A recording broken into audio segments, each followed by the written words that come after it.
Варданян приговорен к окончательному наказанию в виде лишения свободы сроком на 20 лет. Բաքվի զինվորական դատարանն այսօր Արցախի նախկին պետնախարար Ռուբեն Վարդանյանին դատապարտել է 20 տարվա ազատազրկման։ Վարդանյանը մեղավոր է ճանաչվել մի շարք հանցանքների, այդ թվում Ադրբեջանի դեմ պատերազմի, ահաբեկչության ֆինանսավորման եւ մարդկանց տեղահանելու մեջ։ Ադրբեջանական դատախազությունը Ռուբեն Վարդանյանի համար ցմահ ազատազրկում էր պահանջում։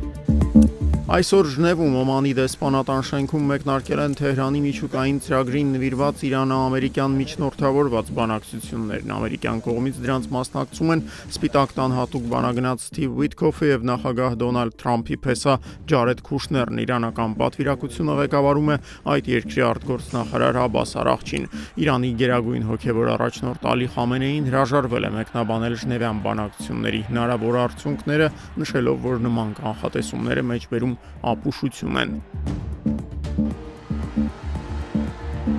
Կյանքի 84-րդ տարում մահացել է հայտնի ամերիկացի իրավապաշտպան, բողոքական, հոգևորական եւ քաղաքական գործիչ Ջեսի Ջեքսոնը։ Նա առաջին աֆրոամերիկացի գործիչն էր, որ 1984 եւ 1988 թվականներին մասնակցելով դեմոկրատական կուսակցության նախագահական պրայմերիներին մեծ թվով քվեներ էր ստացել։ Տասնամյակներ շարունակ Ջեքսոնը համարվում էր Միացյալ Նահանգների ամենաազդեցիկ աֆրոամերիկացի գործիչը։ 1989-ի փետրվարին Սպիտակի երկրաշարժից 2 ամիս անց Ջեսի Ջեքսոնը ժամանել էր Հայաստան, այցելելով աղետի գոտի։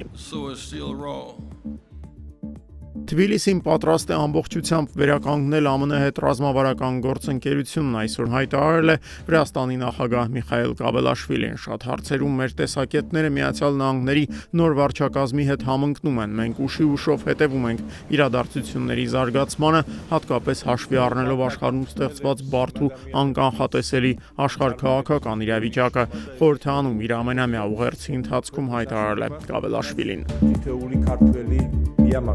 Уважаемые друзья, Բելարուսի արդյունաբերությունը բացասական միտումներ է դրսևորում։ Այսօր Մինսկում կայացած խորհրդակցության ժամանակ հայտարարել է այդ երկրի նախագահ Ալեքսանդր Լուկաշենկոն։ Բելարուսի ղեկավարի խոսքով երկրի տնտեսության առանցքային ճյուղը հանդիսացող արդյունաբերության անկումը մեկնարկել է նախորդ տարի եւ շարունակվում է 2026-ին։ 2025-ի երկրորդ կեսին արդյունաբերության անկումը կազմել է 1.8%, 2026-ի հունվարին անկումը հասել է 3.4%-ի, հայտարարել է Լուկաշենկոն։